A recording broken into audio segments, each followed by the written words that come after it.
Assalamualaikum dan salam sejahtera. Jadi tajuk pembentangan saya pada hari ini adalah berkenaan kereta hybrid.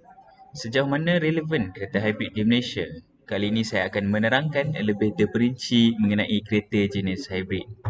Menjadi satu impian bagi semua pemandu di seluruh dunia sekiranya penggunaan minyak petrol boleh diminimalkan sekaligus menjimatkan tanpa mengeluarkan duit yang banyak untuk mengisi minyak.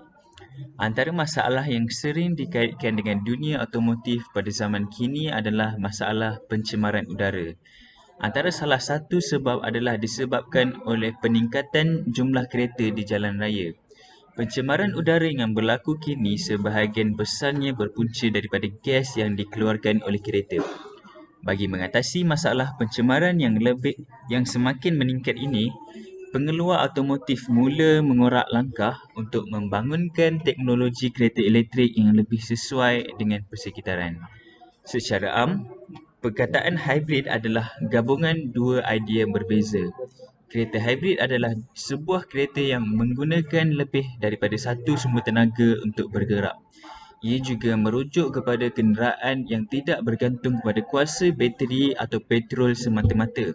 Namun ia juga bergantung kepada pembakaran dalaman yang memacu penjanaan elektrik untuk pemanduan secara langsung. Untuk fakta yang lebih menarik, gabungan tenaga elektrik dan juga pembakaran dalaman membolehkan bateri kereta jenis hybrid dicas secara langsung ketika kereta sedang dipandu.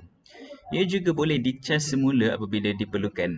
Sekaligus, membuktikan kereta jenis hybrid ini mampu mengurangkan pencemaran udara di samping memberikan lebih kilometer perjalanan. Antara kelebihan utama kereta jenis hybrid ini adalah mesra alam.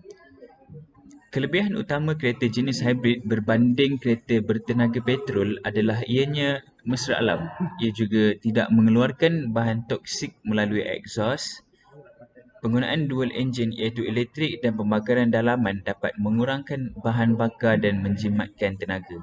Yang kedua adalah mengurangkan kebergantungan terhadap bahan api fosil. Kereta jenis hybrid sesuai digunakan untuk mengganti penggunaan kenderaan konvensional yang menjadi penyumbang utama kepada pencemaran udara. Ia mempunyai enjin petrol dan motor elektrik yang mampu menjimatkan petrol dan hanya menghasilkan asap toksik tahap rendah.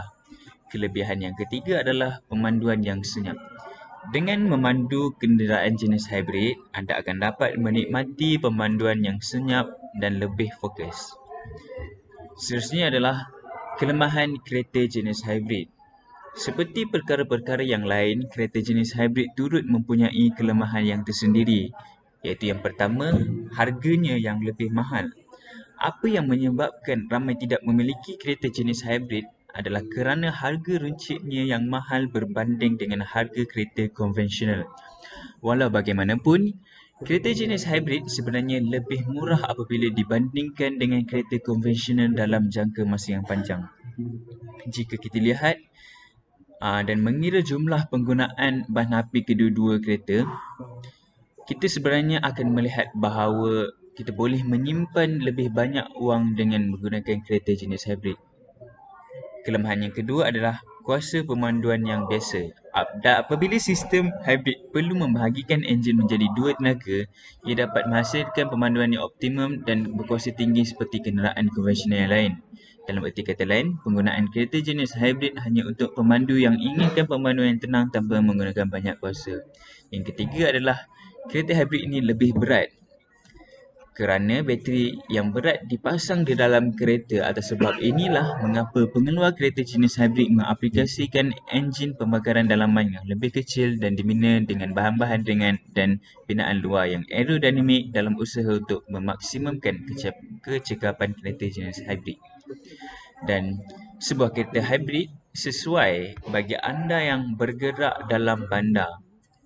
Ini kerana ia bukan sahaja menjimatkan dari segi petrol, malah anda juga dapat membantu mengurangkan pencemaran udara.